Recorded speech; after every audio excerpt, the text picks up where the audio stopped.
Stewart here, and thanks for tuning in to the Greg Stewart Show. Relationships, they come with their ups and downs, but we still manage to get through things and we find the person that we love and we spend time with them. So, I have a client, and my client is having some difficulties. They're in the very beginning stages of what looks to be a very promising relationship. Here's the concern. He's a doctor of physical therapy. And he always lists this on his dating apps, which is great. He goes, it's a great way of getting to meet people. They're very intrigued. I said, okay. So he says, I had a woman who approached me in my same age bracket in my 30s, and we had a date and it went very well. And she says, the second date, I want to share something with you, but I love your lifestyle. I'm a big supporter of your lifestyle in reference to physical therapy. And I also work in the medical business, maybe not to the capacity that you are, but I'm in the medical field. He then emphasizes, I'll see you on our second date. He's excited. She's excited. Second date comes and he says, so what's this news? Takes her out to dinner. They have a wonderful evening. They share a romantic kiss. And she says, I definitely can see us progressing. And he goes, yes, me too. He goes, about that thing I want to share with you.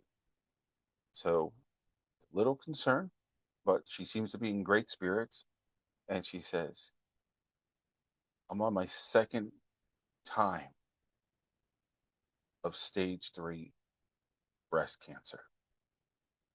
Now, I see us having a wonderful life moving forward, whether it's dating or going into something else. You seem very much intrigued and interested too, from what you shared with me. But I just wanted to let you know. I'll leave you with that, and I'll see you on our third date. I'm excited. Sets up an appointment with me. Says, spoke to my family. They're really against me progressing with this person. And frankly, knowing what I know now, I'm a little apprehensive. I'm a little nervous about going further with her because she said she's been through this before and she's excited that she knows she has the strength and the mindset to beat this again because she did before and she did have it up into stage 3, which is where she is now. Says, and I believe she can because half the battle is what you see and feel and hear here, and through the body. And I know she feels good looking at me as a support system, but I didn't know until this date. I didn't know that she was going through this. There were no signs even indicating that she was struggling with something. And she referenced to her family. She goes, I have my sibling and my mother, and they've been my anchor. Now, knowing that you are in the picture, I can't fail. And he said, I don't want to sound like a jerk, and I'm in the medical field, but I'm only getting to know her. Is it right to have this kind of responsibility on me? Is this something that, I should continue because I do like her, but my family is against it, but I'm a little against it now too because I hate to use the word, but am I? Was I blindsided? Why was this not written in the dating app under the person's profile? Why was this told to me on the second date opposed to the first? So there was a lot of questions he had. And he said, and these questions are forming doubt. Does this make me a bad person? Now, I hope you don't judge me. He is my client. And what I tell him is I feel adamant about it. I go, normally I'm supposed to take a step back and be biased, but I'm also, as a coach, here to be the best version of a coach to bring the best out of you. And this is definitely a different kind of coaching session than I do. I still would advise maybe speaking to someone in reference to the world of psychology if you feel I can't give you what you need. But Did she blindside him? Should she not wait till the second date and then make the assumptions that there's going to be a third date and that we also have a longer future, especially once I beat this again? Is it fair that someone would put this kind of pressure? Do you see this pressure? Am I, by saying it's pressure, does that make me a jerk? It might to you, but I believe in fairness.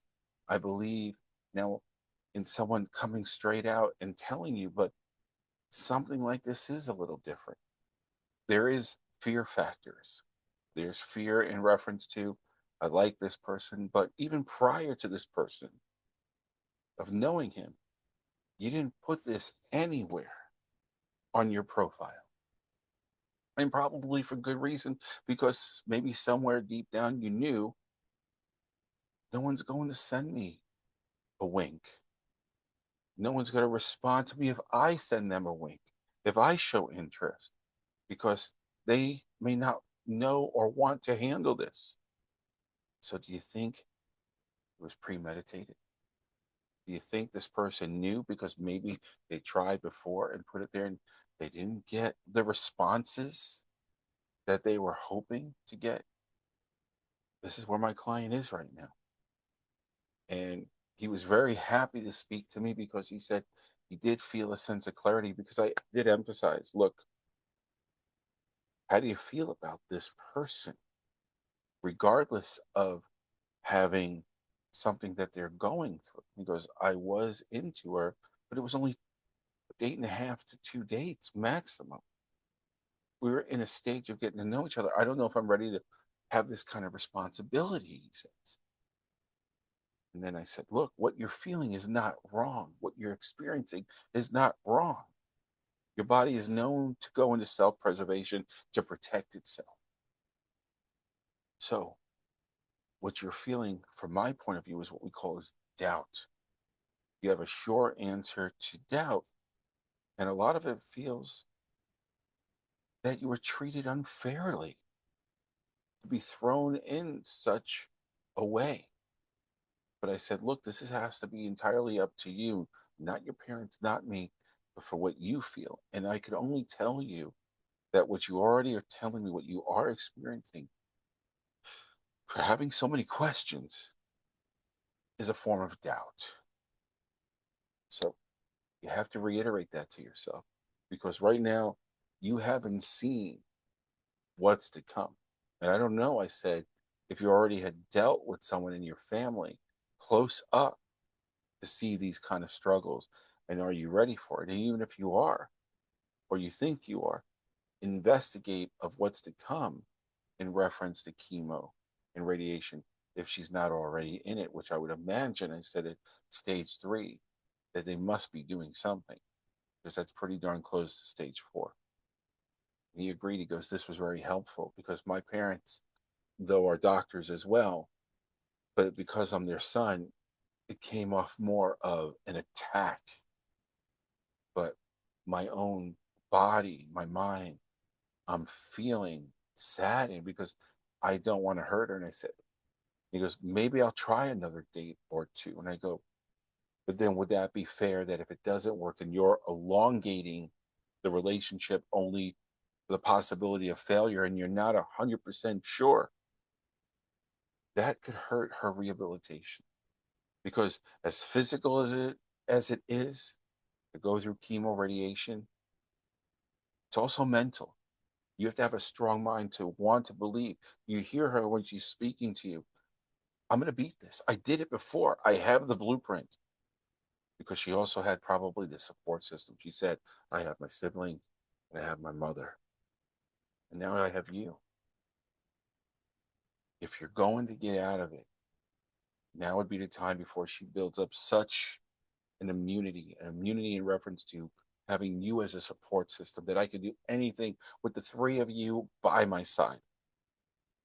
You don't want in for that kind of responsibility. You need to think about it. You need to think about how you're going to go and what you're going to do, because she needs support. And you have to realize that she will look at you as that support system. She will be by your side because she knows you are by her side. And that means that you showed you care and you love. And it's not to say you don't care, but have you developed such a love already after 2 dates that you feel that connected? Some people do. Some people meet their greatest love in high school and marry up until the day that God says, you'll live in heaven or whatever your faith may be. So I want you to feel this. I want you to think about this because it's very important because it's not just your emotions at stake, but it's also her emotions at stake. You have to think and feel and consider that this is one of the hardest coaching I ever done. One of the hardest coachings I ever connected to because my friend, my client is asking me, I don't want to be a bad person. And I emphasize this doesn't make you a bad person. And it doesn't make her a bad person. Sometimes we do things in her case because I want to feel still like a woman. I want to feel desired. Don't you, as a woman or a man, want to feel that before we judge this person? Have you been in this situation? Do you know what it is to be worrying for the second time around within a 3 year span, by the way? 3 years ago, she went through this and beat it. Now it's back. And also, say you go into this, and I'm going to be right by your side. Prepare your heart too, because if she doesn't come out successful, you're going to feel it. Regardless, it's going to change your life forever, even if it's 2 dates or till the end of time. And that's what I emphasize, Dan. So even though you are a doctor in physical therapy, even though you have these thoughts and you chose the medical field for a reason because you care and love people, but do it for your right self-preservation and your reason. Do what you must to make you feel safe and secure because if you don't feel that, you will transfer that energy to that person and everyone that's in your circle. So you have to be 100% stable with this thought, with this mindset when you work, when you live, and when you love with someone that is going through something like this in the form of cancer. So this segment is a little shorter than the last one, but it's just as powerful. I want you to come on the show with me. I want you to talk if you know someone. If you have an opinion about this, if you have a feeling about this, let's share it. Let's comment. Let's like and subscribe so we can talk to others to pull in on this video because by you subscribing and someone that knows you, and they go, "What are you into? Let me see." That was really powerful. That helped me because I happen to have a friend going through the same thing, just like my last video and this video, and more to come like this, touching on subject because everything we do is a relationship. Your job, you meet someone at the store, even if it's brief, your family, okay? You're dealing with someone's emotional currency. Just like your currency in your pocket, in your wallet, you're spending money, well, you're spending emotional currency. And that's what I told my client too, the physical therapist. This is emotional currency. Don't bankrupt her if you're going to break her heart later. Don't bankrupt your emotions if you can't handle this long term. This is emotional currency. We're going to build on it because you're going to get the advices, the experience, and the wealth of knowledge through emotions. You're going to be a millionaire by tuning in to this, the Greg Stewart Show, which is exactly what we do to make you a better person to connect. That's why I coach. That's exactly what the Greg Stewart Show is to coach, give you what you need to give each other so we can help people just like us in this, especially in this world, do great, do better, and live better. So I'll wait and see, and I'll keep you updated with my physical therapy because this all just recently happened. I said, this is a powerful segment. This is something I have to speak of. This is something I have to share with the people because even as a coach, I'm a coach. That's why I also reference to him. Don't only talk to me, talk to people in the form of other psychologies. See how they feel. We don't want to judge. We don't want to point the finger. We just want to get what you need to self preserve because if you could self preserve and give yourself 100%, and you'll give abundance to everyone else. But if there's a form of doubt and you're doing it for all the wrong reasons, then you're both going to suffer, and everybody in the party is going to feel it. So this is the Greg Stewart Show. Tune in for our next sessions here, whatever you want to talk about. I like to call them podcasts because that's what they are. I want you to tune in, but I want you to subscribe, please. Hand this information out. Like, subscribe, and comment. And if there's a subject that we even already covered, we'll backtrack. If you have something, tune on the show. I'll take a list. We'll do it where I'll have 5 people in a row. We'll speak about it. We'll go to each person. We'll see. You might go, oh, I agree with you. Someone else, I don't agree with you. That's what the show is about. It's called perspective. And we want to connect on that with everyone because everybody has the right to comment and feel the way they do. So until next time, tune into the Greg Stewart Show and have a great day or evening wherever you may be.